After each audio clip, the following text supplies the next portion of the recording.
para sahabat, saya sekarang ingin mengangkat suatu topik tentang disabilitas, karena hari ini atau hari-hari inilah ya adalah hari yang disebut International Day of Person with Disability ya. Jadi bahasa Indonesianya kira-kira Hari Disabilitas Internasional. Jadi ini semua orang di seluruh dunia, waduh ini menggembirakan sekali ya, di seluruh dunia sedang ingin memberikan fokus perhatian ya pada isu disabilitas ya. Kita tentu ingin ikut juga ya pada hari ini memberikan perhatian pada isu itu. Kalau menurut saya, saudara sekalian, secara sosiologis ya, masyarakat Indonesia ini memang masih terus-menerus membutuhkan suatu apa yang saya sebut pengembangan budaya ya. Budaya peduli ya. Peduli pada golongan atau kaum yang penyandang disabilitas ini, yang sering juga kita sebut sebagai difabel ya. Tapi itu nanti bisa kita bicarakan dengan Pak Tolhas. Nah, mengapa kita perlu membudayakan? Sebab budaya kita ya, yang diwariskan sejak dulu oleh orang tua kita itu mungkin juga sudah memberi perhatian, tapi banyak dari perhatian yang diberikan oleh masyarakat itu masih kurang tepat. Di sana sini itu sebetulnya masih kurang tepat ya. Jadi konsepnya itu aja belum tertangkap dengan benar, jadi kurang tepat, dan perhatian yang mestinya lebih baik lagi ya. Bahkan secara nasional, pemerintah yang didukung oleh pemerintah begitu, secara benar dan secara baik. Nah, jadi ini penting sekali saudara sekalian. Nah, oleh karena itu bersama saya pada hari ini adalah tamu saya, sahabat saya, Pak Tolhas Damanik ya. Beliau adalah Direktur Eksekutif Yayasan Wahana Inklusif Indonesia. Nah, jadi nanti beliau pasti juga akan menerangkan kenapa namanya Wahana Inklusif. Nah, baik Pak Tolhas, selamat datang di podcast saya. Terima kasih, Prof. Ini sahabat lama saya ini, saudara sekalian. Nah, baik, sekarang saya ingin Pak Tolhas bisa menguraikan ya. Karena saya kan bukan ahlinya, jadi Pak Tolhas silakan mengemukakan hal-hal apa yang terutama paling penting kita uraikan pada hari ini supaya masyarakat semua bisa lebih mengerti tentang isu ini. Silakan Pak Tolhas. Baik, terima kasih Prof. Paulus. Sebelumnya saya mengucapkan terima kasih. Adalah sebuah kehormatan untuk saya diundang di dalam podcastnya Prof. Paulus di hari yang menggembirakan, hari yang membahagiakan. Buat saya seperti lebaran karena dari tanggal 1 kemarin banyak sekali event-event yang luar biasa lah di tahun ini ketika kita disibukkan oleh COVID-19 dan tentunya dampaknya juga pasti ada bagi teman-teman disabilitas atau difabel. Tetapi di saat yang bersamaan ada banyak momentum yang terjadi khususnya di Indonesia. Salah satunya karena negara kita, Pak Presiden Jokowi sudah membuat sebuah badan yang baru yang kita sebut sebagai Komisi Nasional Penyandang Disabilitas yang diharapkan menjadi sebuah lembaga yang memonitor bagaimana pembangunan yang inklusif disabilitas itu dan penghargaan terhadap hak-hak asasi penyandang disabilitas bisa terjadi di Indonesia. Jadi luar biasa memang Prof tahun ini ya buat kami sebagai kelompok disabilitas. Iya, iya, iya. Sebentar Pak, apakah itu baru tahun ini ya mulainya atau tepatnya sejak tanggal berapa atau bulan apa?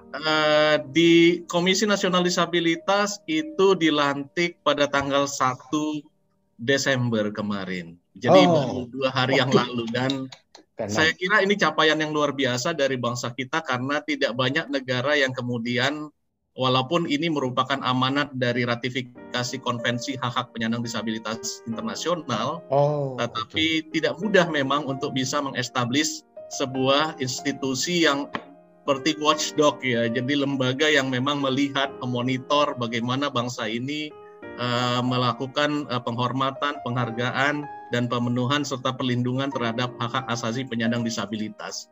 Jadi di situ luar biasanya saya kira kalau kita melihat lembaga yang baru ini, Prof. Begitu. Ya, dan kalau tidak ya memang negara kita terlambat kan, sebab itu sudah ratifikasi ya internasional ya Pak ya.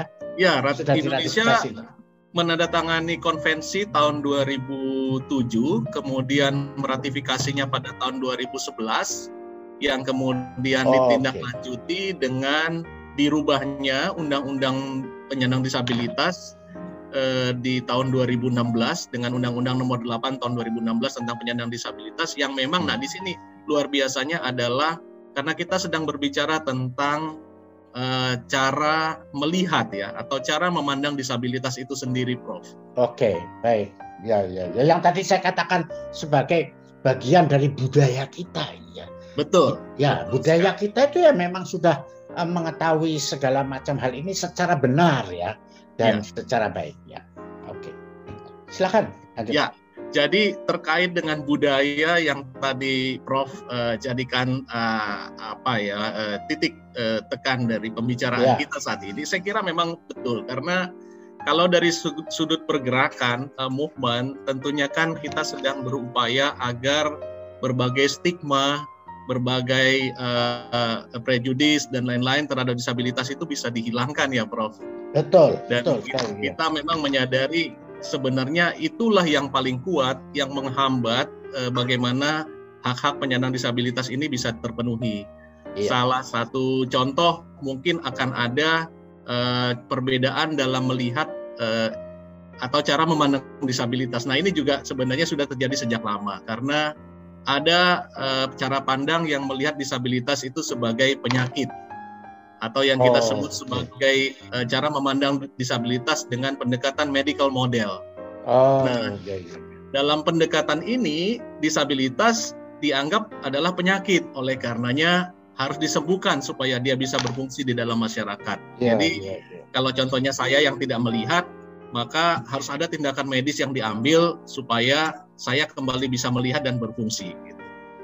Nah, ada juga yang social model, yang menganggap bahwa disabilitas itu adalah sebuah konstruksi sosial, begitu. Di mana jadi disabilitas itu sebenarnya bukan orangnya, tetapi lingkunganlah yang membuat mereka menjadi disabilitas. Hebat sekali. jadi contohnya begini. Jadi kalau ada seorang berkursi roda misalnya mau masuk ke mall, sementara lobi mallnya itu bertangga-tangga. Pertanyaannya sebenarnya yang tidak mampu atau yang disable itu yang mana sebenarnya? Gitu. Apakah orang yang memang duduk di atas kursi roda, atau karena memang lingkungannya ini yang bertangga-tangga yang membuat mereka tidak mampu masuk ke dalam mall itu, begitu? Nah, ini yang kemudian disebut sebagai cara pandang sosial model yang mengatakan bahwa sebenarnya ini didisabilitaskan gitu.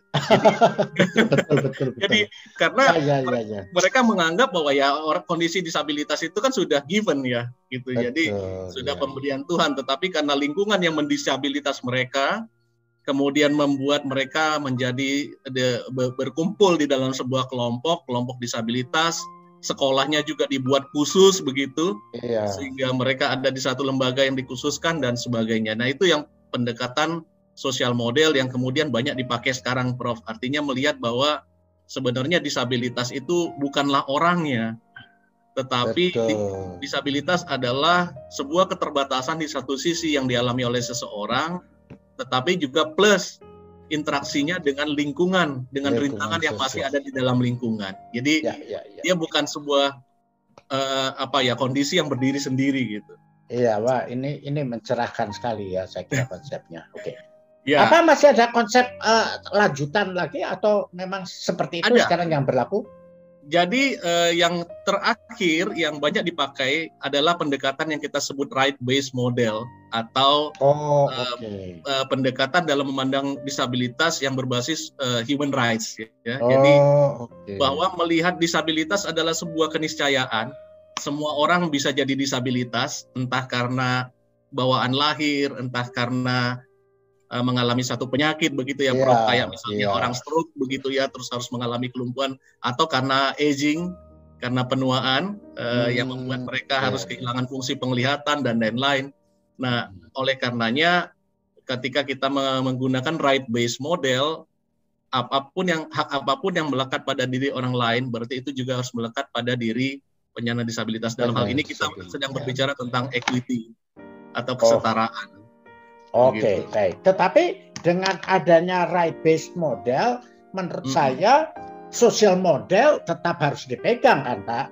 Betul, Prof. Ya, karena sebab right itu atau hak itu kan tetap diberikan secara sosial, ya. Betul. Jangan sampai hanya diberikan secara oleh pemerintah. Misalnya dikasih komisi dan segala macam, tapi secara sosial masyarakatnya tidak ada budaya yang memberikan hak itu kan. Jadi itu yang saya kira menjadi tantangan kita sekarang, Prof. Itu yang menjadi tantangan kita sekarang karena dalam realitasnya semua model ini masih dipakai. Gitu. Oke, bagus. Saya kasih contoh, misalnya ketika kita mau daftar pekerjaan, itu kita masih dihambat dengan klausul harus sehat jasmani dan rohani misalnya. Nah, itu dia. Nah, pertanyaannya apakah disabilitas itu masih menjadi bagian dari itu kan susah. Sehat jasmani dan rohani yang dimaksud begitu, Prof. Jadi di mana di situ yang saya mau ceritakan di mana struktur itu memang betul-betul menghambat sebenarnya. Oke. Dan itu muncul dari cara pandang itu, Prof, sebenarnya dari budaya yang tetap terpelihara itu. Betul sekali. Ya. Oke, terus lanjut gimana, Pak? Ya, jadi saya memang betul-betul ingin menekankan kepada kita semua untuk melihat dua pendekatan ya, yang social model dan right-based model. Setuju dengan Prof bahwa sebenarnya itu yang terjadi. Nah, sekarang apa dampaknya? Saya kira dampaknya pada kita ketika Prof bertanya soal kepedulian kan tadi ya. Sebenarnya orang tuh harus seperti apa sih bersikapnya? Yeah. Saya kira yang paling sederhana yang bisa saya sampaikan adalah bahwa ketika memang kita ingin membangun sebuah lingkungan yang inklusif penyandang disabilitas, yang harus kita lakukan adalah pertama mengidentifikasi rintangan-rintangan apa sih yang masih ada di dalam lingkungan yang menghambat partisipasi mereka. Iya. Rintangan ya. Betul. Nah, rintangan ini kan bisa macam-macam, Prof. Apakah dari strukturnya, dari kebijakannya yang masih menghambat, gitu kan?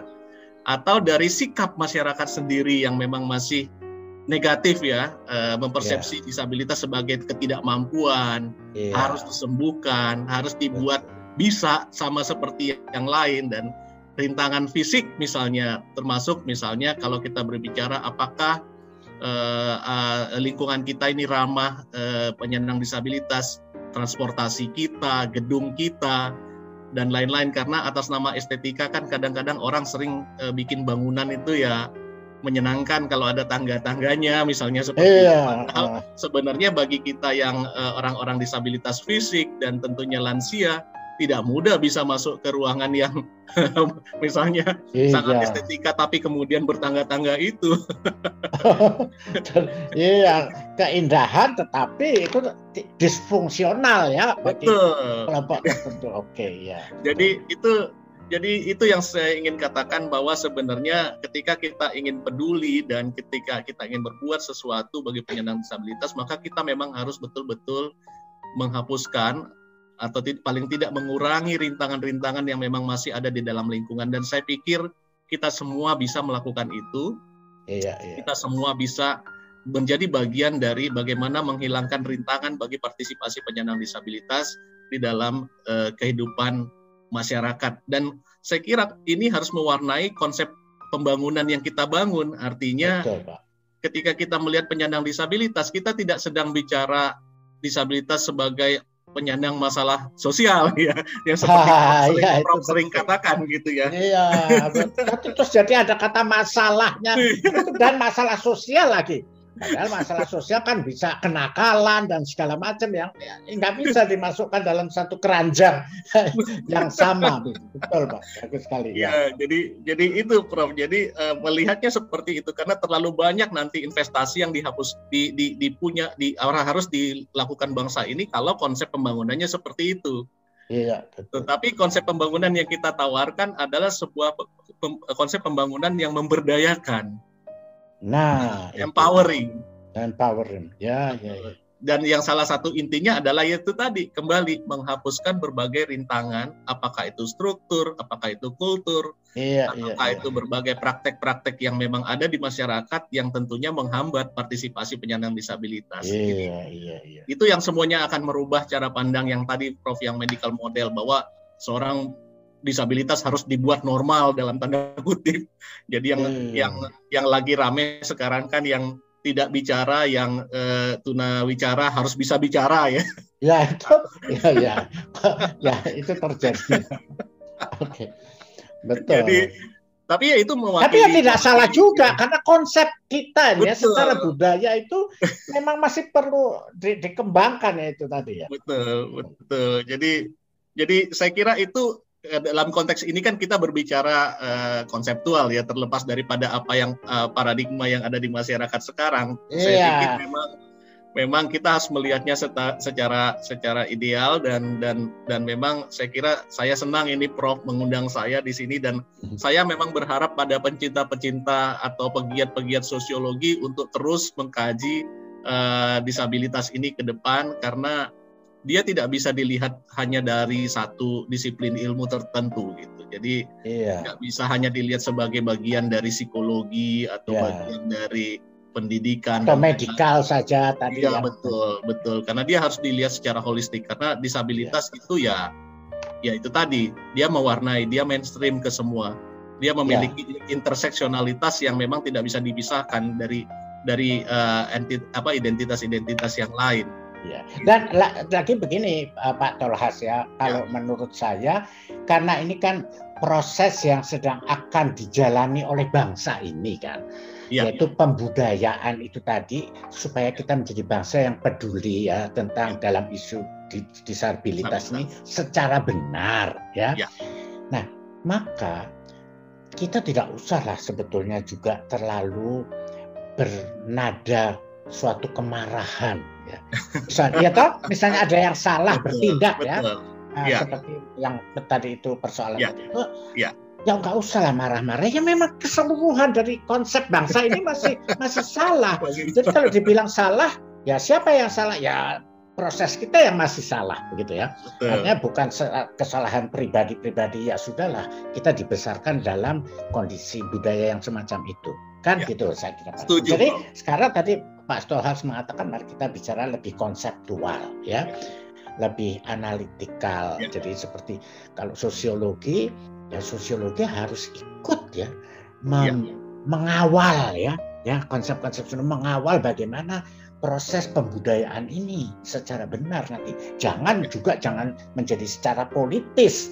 Saya takutnya nanti komisi tadi lalu mereka menjadi seperti orang-orang yang pikirannya politis, wah kita memperjuangkan tapi lebih politisnya. Nah, kita nggak mau yang seperti itulah, tetapi dia harus lebih perjuangan konseptual, sosial budaya supaya terjadilah pembudayaan tadi, kan gitu ya Pak? Ya. Saya kira memang ini menjadi dinamis ya Prof ya, karena memang ketika kita berbicara penyandang disabilitas sebagai kelompok yang tereksklusi misalnya, berarti kan kita itu konsep sosiologi juga itu eksklusi. Artinya sebenarnya kan kita harus mencari terobosan Prof, di mana titik temu yang sebenarnya bisa kita usulkan ya, karena buat saya secara pribadi membangun sebuah inklusivitas di tengah masyarakat itu harus dimulai dari kedua belah pihak. Betul. Artinya dari penyandang disabilitasnya juga sama, dan dari mereka yang non disabilitas juga sama, sehingga terjadi satu proses dialogis. Itu yang sebenarnya harus banyak kita kembangkan di masyarakat, sehingga kita tidak datang dengan cara berpikir kita masing-masing, tetapi kita mencoba memadupadankan pemikiran kita untuk membangun sebuah budaya baru, saya pikir. Betul. Di dalam kehidupan berbangsa dalam memandang penyandang disabilitas, Prof. Iya, oke. Nah, tadi menarik ya dialogisnya ya Pak ya. Tadi Bapak mengatakan ya tadi kan nyambung dengan saya tadi katakan bahwa jangan dalam suatu situasi kemarahan, protes, kecurigaan dan segala macam, janganlah. Karena ini memang kita membangun budaya baru tadi yang Bapak katakan, dan kita memang sangat bersyukur kepada pemerintah memulai era ini.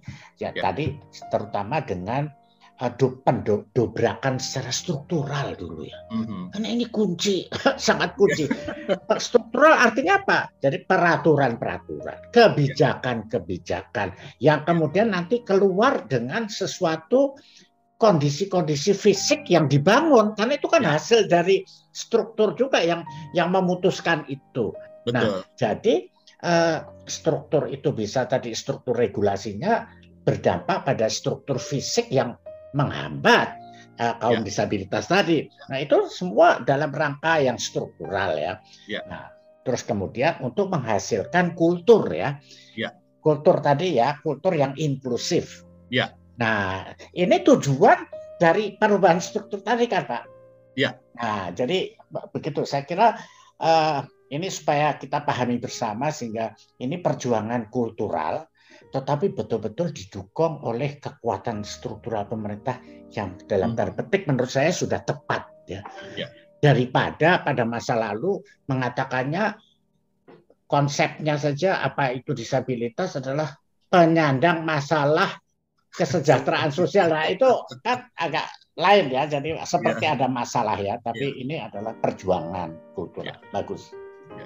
Oke. Bagaimana lanjutnya? Jadi menyambung tadi membangun budaya yang inklusif itu, saya kira memang itu yang mau kita dorong di semua aspek ya. Dengan segala respek saya pada model-model perjuangan yang dikembangkan oleh teman-teman dari kelompok disabilitas tentunya, karena memang gaya advokasi itu kan macam-macam ya, Prof. Ada yang pakai gaya marah-marah, ada yang pakai gaya. Dan itu semuanya saya pikir sah-sah saja ya. Jadi betul juga, karena ya nggak ada yang belum disalahkan lah ya, karena itu tadi ya. Oke, bagus. Tapi memang perlu untuk saling bisa mengingatkan, saling bisa memberikan masukan, dan saya pikir itu yang selalu mengapa saya senang berbicara dengan Prof. Salah satunya dan teman-teman di sosiologi, karena memang saya sedang mencari semacam vaksin mungkin ya, semacam obat. Sekarang lagi musimnya vaksin soalnya.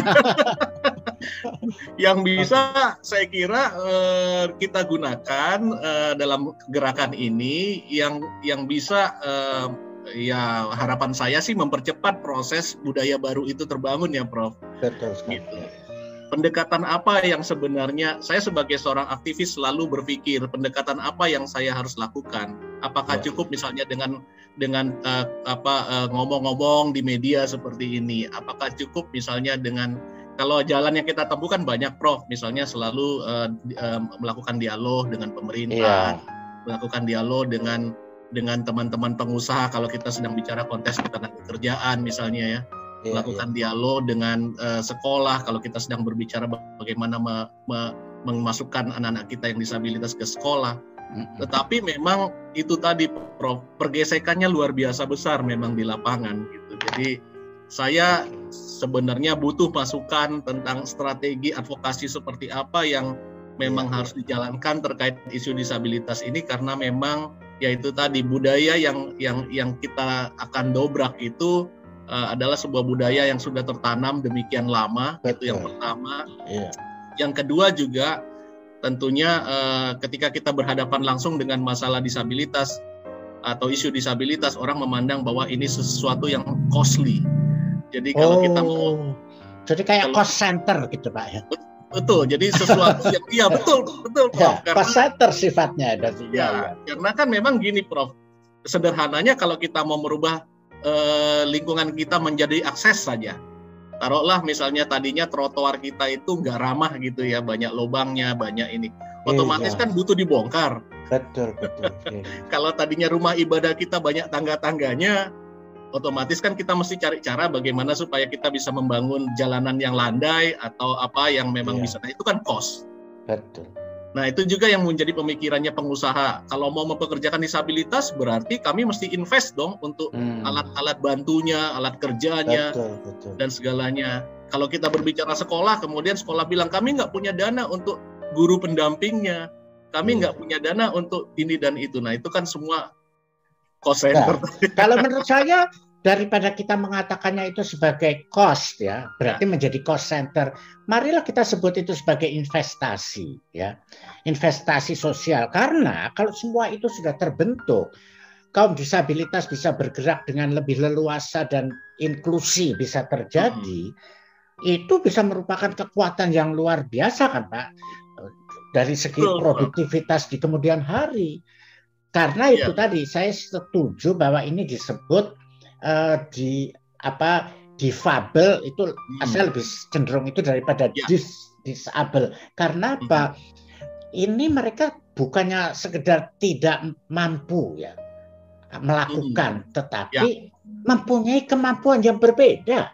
Betul. Nah, karena itu berikanlah kesempatan sehingga kemampuan yang berbeda itu bisa terus berkembang, bisa lebih baik daripada kemampuan orang yang lain. Ya. Begitu. Nah, jadi menurut saya menjadi sebenarnya masalah gender juga. Kalau perempuan itu sebagai gender, perempuan itu bisa dikembangkan, separuh dari potensi nasional ini akan berkembang. Sama. Nah, saya cuma mau tahu Pak, supaya semua orang tahu. Kira-kira kalau disabilitas itu persentasenya sampai berapa ya Pak? Kalau berdasarkan data yang ada, ini kan karena memang sulit. Ya, saya kira yang masih menjadi tantangan di kita kan karena memang untuk membuat sebuah data disabilitas ini kan yang memang betul-betul mengcapture di mana mereka dan siapa mereka ini kan masih sangat besarannya aja ya. Besarannya aja masih sulit ya untuk betul. Ya kita punya sekarang kan model survei, Prof. Jadi Susenas misalnya atau Supas ya, survei antar sensus, Supasnya BPS itu kan angkanya kalau saya tidak salah terakhir itu sekitar 8-12% ya dari total populasi. Jumlahnya besar Prof sebenarnya. Jadi kalau kita ambil rata-rata 10% saja dari jumlah penduduk kita, 250 juta jiwa, maka terdapat angka 25 juta jiwa ya. Yang jadi kalau kita konversikan ke angka kursi di DPR, sebenarnya suaranya bisa besar, Prof. Kalau kita mau berbicara politik. Dan kira-kira kalau menurut bayangan atau hitung-hitungan Pak Tolhas, kira-kira bisa lebih atau sedikit kurang dari 10%? Saya tentunya menghargai upaya teman-teman di BPS ya untuk membuat gambaran, meskipun saya tahu problemnya kan juga di sini, Prof. Disabilitas ini kan ada ragam ya. Ada ragam disabilitas, ada ragamnya yang disabilitas ada gradasinya. Betul. Nah, itu yang kemudian memang membuat pendefinisian disabilitas di masing-masing negara juga berbeda, Prof. Nah, ini juga yang menjadi tantangan tersendiri ketika Indonesia belum punya standar pendefinisian tentang ragam-ragam disabilitas ini gitu. Nah, itu akan menyulitkan proses pendataan di lapangan. Jadi itu juga masih jadi tantangan terbesar. Tetapi paling tidak sebenarnya angka yang ditunjukkan oleh survei sudah menunjukkan bahwa memang jumlahnya besar, tidak bisa dibilang kecil yang pertama. Yang kedua tentunya kita bisa berharap data yang memang lebih konkret, yang lebih valid, karena memang kalau kita berbicara kebijakan selalu kan memang basisnya data ya, Prof. Iya, itu harus ada dulu itu. Jadi, nah itu juga permasalahan berikutnya. Jadi kalaulah kita melihat cara pemerintah nanti membuat sebuah program atau menganggarkan sesuatu, mereka kan pasti akan bertanya data dan ini yang memang juga tentunya menjadi sesuatu yang harus kita perbaiki ke depan. Begitu, iya. Oke, ya baik Pak Tolhas. Sebagai penutup, saya ingin ada statement singkat apa yang paling perlu ya kita tangkap ya supaya Hari Disabilitas Internasional ini bermanfaat lah buat kita semua menjadi lebih cerdas ya mengetahui masalah itu. Jadi apa Pak? Mungkin ada satu pesan singkat? Ya. Jadi mengikuti tema Hari Disabilitas Internasional tahun ini yang menekankan pada kepemimpinan dan partisipasi penyandang disabilitas, tentunya bagi teman-teman penyandang disabilitas di seluruh Indonesia, pesan saya adalah mari bersama-sama berjuang dengan meningkatkan kualitas diri melalui pendidikan, melalui pelatihan dan lain-lain untuk menyongsong kehidupan yang lebih baik, karena saya kira kita harus berprasangka positif bahwa sebenarnya kondisinya jauh lebih baik dari masa-masa sebelumnya. Nah, yang kedua, tentunya saya terus ingin mendorong terciptanya masyarakat yang inklusif, di mana semua rintangan yang menghambat partisipasi penyandang disabilitas di dalam lingkungan itu dihilangkan. Dan tentunya semua kita di peran kita masing-masing, apakah di pemerintahan atau mahasiswa atau pelajar atau pendidik dan semuanya pasti punya peran untuk bisa mewujudkan itu. Saya kira itu. Baik. Nah, terima kasih Pak Tolhas. Ini diskusinya saya kira sangat menarik. Baik, saudara sekalian. Jadi kalau boleh saya tutup dengan satu pandangan yang sosiologis lah ya, perspektif sosiologis tentang isu ini ya. Memang tadi Pak Tolhas mengatakan bahwa bangsa ini memang secara budaya belum betul-betul siap ya melakukan tindakan yang tepat, suatu persepsi yang tepat dan segala macam mengenai golongan yang satu ini yang memang itu bersama dengan kita ya di masyarakat ini. Maka secara struktural tadi perlu diperbaiki. Satu langkah sudah, yaitu adanya komisi tadi, lalu kemudian akan diperbaiki dengan kebijakan-kebijakan pemerintah dan seterusnya, dan supaya terjadilah suatu nanti pendidikan kepada seluruh masyarakat Indonesia bagaimana harus bersikap dengan betul, maka nanti akan terjadi pengembangan budaya ya. Setelah itu tadi juga ada kecuali pengembangan struktur dan kultur kita, tetapi proses-proses sosial juga harus diperbaiki ya. Tadi misalnya Pak Tolhas mengatakan sebetulnya ini harus jadi seperti gerakan sosial ya. Gerakan sosial artinya didukung oleh semua anggota masyarakat, siapapun dia, baik yang tadi disebut disabilitas maupun yang biasa, yang normal itu, saya kira itu harus bersama-sama. Tapi betul-betul dengan cara dialogis gitu ya, jangan dalam suatu bentuk yang konfliktual begitu ya, dialogis, dan jangan melihatnya semuanya itu sebagai cost center ya, sesuatu yang memakan biaya, tetapi sebagai investasi sosial ke masa depan gitu ya. Jadi dengan begitu masyarakat Indonesia melangkah dengan baik karena gerakan sosial tadi ternyata sudah didukung oleh pemerintah. Dan inilah yang bagus kalau gerakan sosial itu bersama dengan pemerintah. Bukan gerakan sosial yang melawan pemerintah, itu biasanya sulit gitu ya jalannya. Tapi ini bersama dengan pemerintah. Baik saudara sekalian, terima kasih kepada Pak Tolhas menjadi tamu saya di sini. Saya rasa kayaknya kita akan perlu nanti diskusi untuk aspek yang lain dari isu ini ya, masih banyak. Siap. Baik, mudah-mudahan topik kita ini berguna bagi kita semua sebagai bangsa. Terima kasih atas perhatiannya.